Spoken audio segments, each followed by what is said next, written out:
So we're here today at the Certified Irish Angus stand at Ploughing 2022, and I'm joined by the General Manager of Certified Irish Angus, Charles Smith.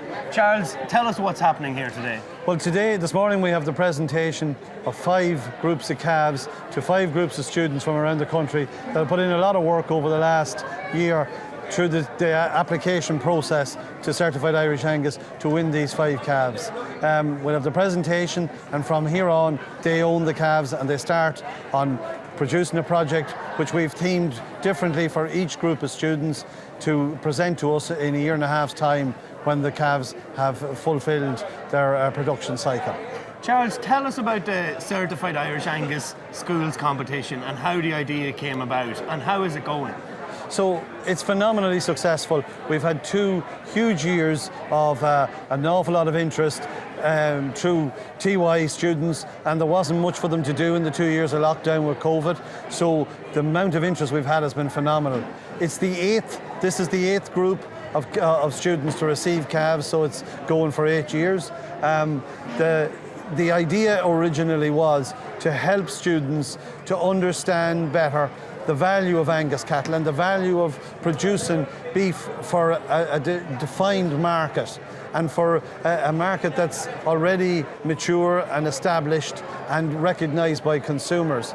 And to further enhance every aspect of that, the whole way from biodiversity to the tradition of keeping cattle and feeding cattle, right through to even the performance, and of identifying systems and ways to have cattle perform well and better, to produce an end product that's really, really good, and to also produce a value for the farmer or the person that finishes those cattle. And I suppose, Charles, it's worth pointing out that it's not only students from rural backgrounds that take part in this competition.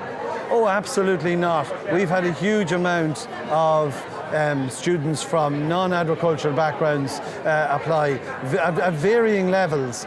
And nearly in every year we've managed to get a group of students who are completely removed from farming. Last year we had a group from St. Louis Secondary School in Rathmines who took on the challenge of rearing calves with I don't think they'd ever been on a farm until they won the calves.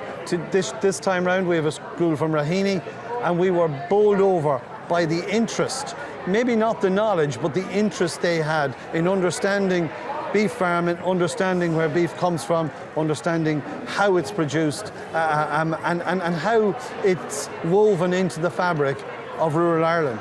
And Charles, there's a lot of exciting developments happening with Certified Irish Angus at the minute. You recently purchased a bull, Crow Tribesman. Could you tell us a bit about that and what you aim to achieve? Yeah, so we spent probably a year researching a breed improvement programme to try and give direction to farmers on how to breed better stock, and how to maybe a lot of the farmers who would finish the animals don't breed them, but how they would know how to go and ask the right questions from the people who do breed the animals.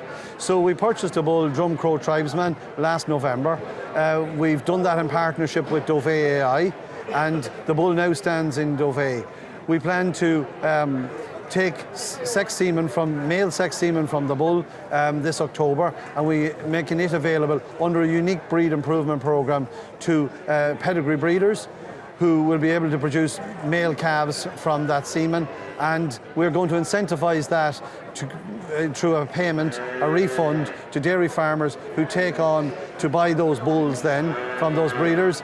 And then we're going to try and incorporate a production system that takes the calves directly from those dairy farmers who've done a lot of extra work on producing those calves, and put them into beef farmers within our own producer group who will finish them and ultimately add value to the entire supply chain across Angus. Yeah, and I suppose that's worth highlighting, Charles. I believe this is the first project of its kind in Ireland, and it's an all-of-industry approach, taking from the pedigree breeder right up to the beef finisher and the processor as well. And even beyond that, in that we're trying to go right back to the retailer, in that the bulls' ancestry, some of them have come from American herds, and we're able to go back to the American Angus Association and find out what the meat-eating quality of the predictable meat-eating quality of those cattle is likely to be.